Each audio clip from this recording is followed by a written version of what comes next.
So over the last 10 years, I think it's fair to say that each championship club has made at least one misstep when it comes to hiring a manager. Today, we'll be going through every championship club's worst manager of the decade. I'm interested to get your guys' thoughts on this one and your memories of this manager's time at the club. As well as that, in the next couple of weeks, I will be doing another Q&A, so if you want to leave a question in the comments down below, that will be greatly appreciated. It could be football related or not, but that's something that I think would be quite a fun thing to do over the next few weeks, so feel free to leave a question down below. And before we do hop into today's video, make sure to go and download OneFootball. As always, you can find their link in the top line of the description down below.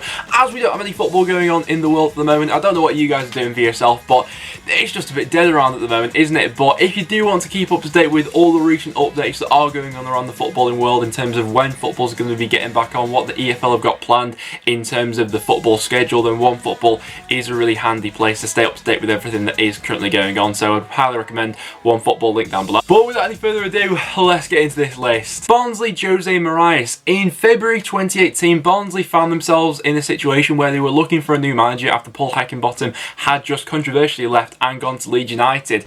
Moraes came in with quite a bit of hype around him. He was the former assistant to Jose Mourinho for several years, worked with him at Inter, Real Madrid and Chelsea. So you'd think that he'd clearly have a bit of tactical nous about him and maybe he could secure this Barnsley side another season in the Championship. That was the objective, but in the end he failed to deliver and Barnsley went down with a bit of a whimper in the end that season, I think it's fair to say. In the end, Moraes only won 3 of his 15 games in charge of Barnsley and they were ultimately relegated to League One. Luton Town Gary Brabham, coincidentally he's actually their number 2 assistant manager at the moment, but back in 2011 when he was the manager, it was a bit of a weird time around Luton. He came in halfway through the 10-11 season and to be fair to him, almost guided them into League 2. They were beaten in the playoff final by AFC Wimbledon, but it would then be the next season when things sort of started to go a little bit wrong for Brabham. In the conference around about March, they found themselves out of the playoffs, and ultimately that was enough to cost Brabham his job there. Charlton Karel Farai. Charlton have had a turbulent decade to say the least, but Karel Farai was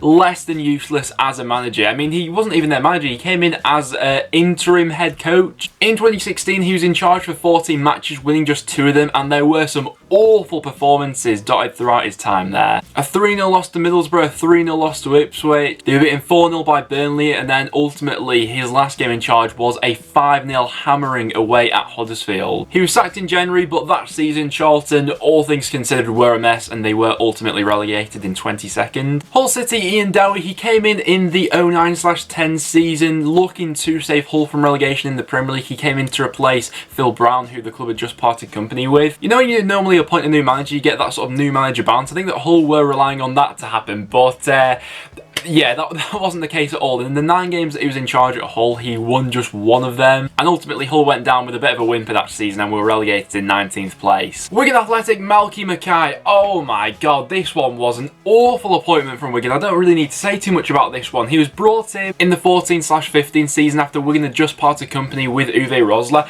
Controversially, Malky Mackay was brought in after he was currently under an FA investigation for text messages that he'd sent. There was racist and homophobic messages that he sent, but despite that, Wigan still hired him as that investigation was ongoing. And I mean, his time there was less than convincing. In the 25 games he was in charge for, he won just 5 of those matches. Ultimately, Wigan were relegated that season, and there were some dreadful performances along the way. Middlesbrough, Gordon Strachan. Now, unlike some of the other managers that we've mentioned previously, Gordon Strachan actually came into a really good job at Middlesbrough. When he came in, they were sat 4th in the Championship. They weren't in a relegation battle or anything like that. He had the chance to take on a really decent Middlesbrough squad and take them to the next level. Did he do that? No, of course he didn't, or he wouldn't be on today's list. He was absolutely awful during his time at Middlesbrough. He was backed in the transfer market as well the following season. He took over Middlesbrough when they were 4th, and then he was then sacked the following year, leaving them 20th in the Championship. I think the appointment of Strachan set Middlesbrough back several seasons, and during his time there, they were an awful watch. Huddersfield, Jan Siewert. I mean, it's got to be realistically, hasn't it? Huddersfield, after parting company with David Wagner in their 2nd season in the Premier League, it looked like they were in need of a miracle if they were going to survive. Was Jan Siewert that miracle? No. In the 19 matches that he was in charge for, he won just one of those games. Obviously, we spoke about Jan Siewert a lot earlier on this season after he was sacked by Huddersfield. It was a bit weird that they gave him the summer and then sacked him so early on into the season. He was the first managerial casualty in the Championship this season. But with a win percentage of just 5.3%, I don't think you can look past him for Huddersfield. Stoke City, I'm going to go for Gary Rowett, but realistically, you can make an argument for several managers at Stoke over the past 10 years. They've had some absolute clangers lately. In terms of the worst win percentage and getting them relegated, that goes to Paul Lambert. In terms of leading them to their lowest ever position in the Championship, that goes to Nathan Jones. In Mark Hughes' final season at Stoke, that didn't go to plan. But I think the appointment of Gary Rowett was a really crucial one in Stoke's timeline. Obviously, they'd just been relegated to the Championship. He was given full reign to spend whatever he wanted over the 2 transfer windows there. You know, they spent over 50 million. And after having the full backing of the board, after spending a lot of money, like I said, he only won 9 matches of his 29 in charge there and ultimately paid the price and was sacked. So for Stoke, you can make an argument for a lot of managers there. I'm going to go with Rowett, but like I say, you can go with quite a few. Birmingham, Gianfranco Zola. This one was another tough one because they have had some dreadful managers over the last 10 years. I've just gone with Zola because given the circumstances, he took over a side in Birmingham that was sat 7th in the table. They were just outside the playoffs on goal difference, only 3 points off 3rd. And then over the 24 games he was in charge for, Birmingham won just 2 of those matches. It was an awful run. They were horrific to watch. They couldn't defend to save their lives, and in the end he resigned with 3 matches to go and left Birmingham just 3 points above the relegation zone. He had a win percentage of just 8.3%. Other honourable mentions for Birmingham: Lee Clark really wasn't great while he was there, but Steve Cottrell as well, another awful manager Birmingham appointed. Sheffield Wednesday, Josh Lukai. This was a strange time for Sheffield Wednesday during the appointment of Lukai. He was ultimately sacked on the 21st of December 2018, leaving Sheffield Wednesday 18th in the Championship. The squad they had at the time, more than capable to be finishing a lot higher than that. There were just a lot of strange occurrences going around the club at the time. You know, his refusal to play senior players, alienating people from the squad. The longer he was there, the less popular he became. He left them with just a win percentage of 33%, which, given the squad they had, should have been higher than that. You know, he was taking over from Carlos Carvalhal, who had previously taken them to a playoff final, but comparing the 2 managers, Lukai was out of his depth. Reading, Paul Clement. I think the worst thing you can label him and this Reading side with was they were just so boring to watch at the time. I mean, Paul Clement came in after Jaap Stam was sacked in March 2018, so he came in for the rest of the 17-18 season, managed to secure their safety as they finished 20th. He was then given a transfer window and time to work with the squad over the summer, and then going into the 18-19 season, it looked like Paul Clement might have been able to stamp his authority onto this team. Did he do that? Not really. They were really bland. They only won 4 matches that season until he was eventually sacked in December. I think overall this one was a bit of a misstep by the club. QPR, it has to go to Mark Hughes. He was in charge of one of the worstly assembled Premier League squads that we've seen over the last 10 years in that QPR side that went on to get relegated. It was the summer where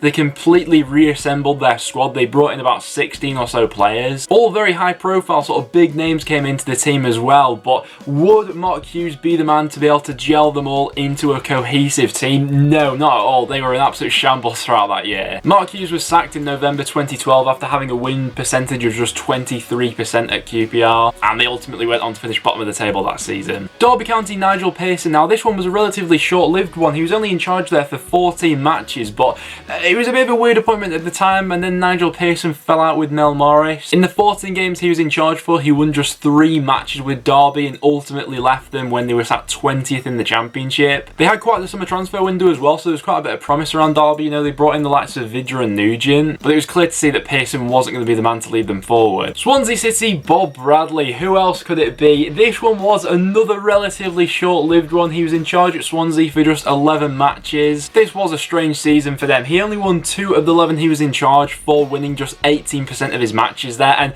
in the end just turned into a bit of a meme at Swansea, didn't he? He wasn't popular among the players, and some of the stuff he'd come out with in press conferences, it was a strange time for Swansea. Blackburn Rovers, Steve Keane. Blackburn was another tough one to pick. They've had some shockers in there. I think their real downfall was under Steve Keane, though. You know, they were ultimately relegated from the Premier League under him, and he's got to go down as one of the worst Premier League managers over the last 10 years. But some other missteps that Blackburn have took, the likes of Michael Appleton, Owen Coyle. But I think Steve Keane's time in Blackburn, I mean, it was shrouded in controversy. He'd taken over from then the very popular Sam Allardyce, and then with his links to the Venkies and how toxic the club actually was at the time, you've got to be looking at Steve Keane, surely. Cardiff City, Paul Trollope. Now, Paul Trollope had been out of work in football for 6 years. His last job was with Bristol Rovers all the way back in 2010. He was brought back into business by Cardiff in May 2016. And ultimately, I think they went on to regret that decision. In the 12 games that he was in charge for, they won just 2 of them, so he had a win percentage of just 16%. And I remember making a video about Cardiff back then, and the job that Neil Warnock actually managed to do, he came in and inherited the same team that Paul Trollope had, and obviously a season later then got them promoted. So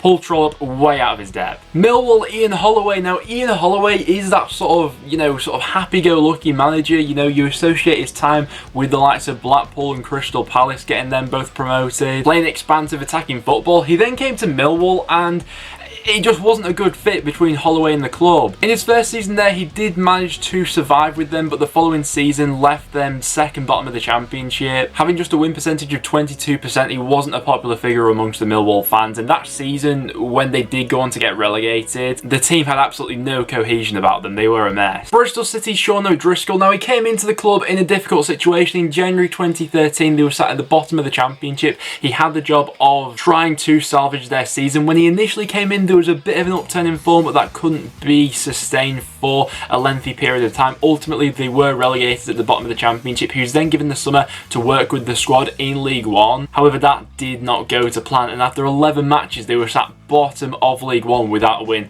and in the end he was sacked. So guiding Bristol City to their lowest position, bottom of League One, I'm going to go with Sean O'Driscoll as the worst of the decade. Preston North End, Graham Wesley. My word, if this doesn't show how far we've come in the last 10 years, then I don't know what will. Another honourable mention for Preston would be Darren Ferguson, but as the worst of the decade, I think it's got to be Graham Wesley. The club at the time when he was in charge was just absolutely toxic. It was rotten from the core.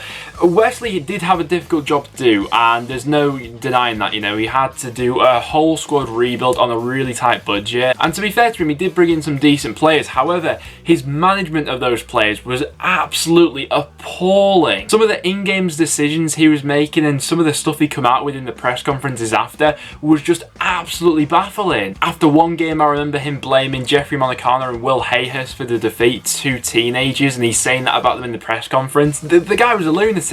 By the time Wesley got sacked, we were in League One, just 5 points above the relegation zone. In his 62 games in charge at Preston, he won just 16 of them. That was a dark, dark time for Preston North End. Nottingham Forest, Steve McLaren. This was a weird time in Steve McLaren's career. It was when he was trying to build himself back up. Nottingham Forest, back in 2011, was his first job back in England since he was manager of the national team. Did this one go to plan?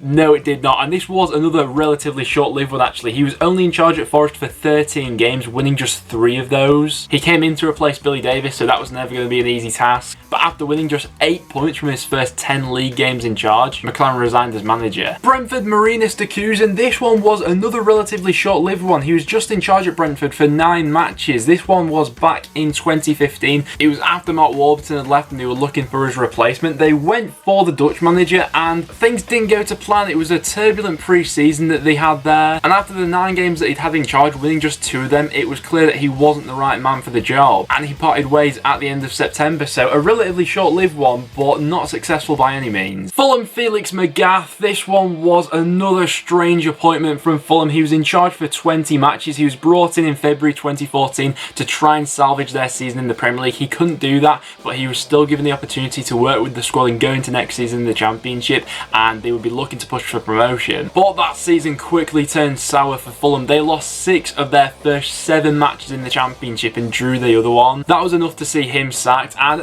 he was a bit of a character, I think you'd say the least about. You know, a couple of videos ago he mentioned the whole cheese story with Hangeland and how he suggested he rubs cream cheese into his knee to fix that over the night. It was a bizarre time in football. West Brom, Alan Pardew. He's part of that managerial merry-go-round in the Premier League where you're in desperate need of a manager at the bottom of the Championship. Who do you turn to? A lot of teams turn to Alan Pardew, and I do not know why. His tenure at West Brom was absolutely awful. He came into West Brom when they were just outside the relegation zone after he was appointed in November 2017. He then left them 4 months later, 7 points adrift at the bottom of the league. At that point, they were destined to go down. During his time there, he just won twice in the league. His spell at West Brom was a total disaster. disaster. Leeds United, Dave Hockaday. How on earth did this guy manage to land the Leeds job in the end? I have absolutely no idea.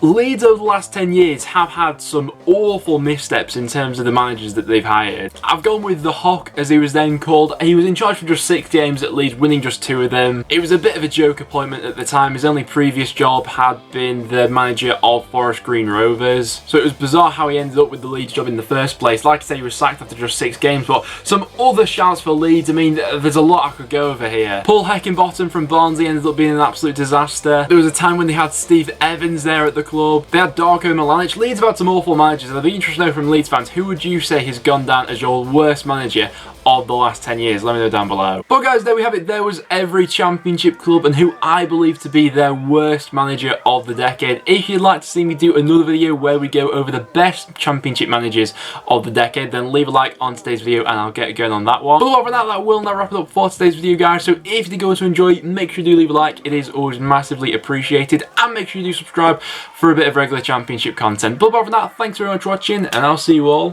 in the next one.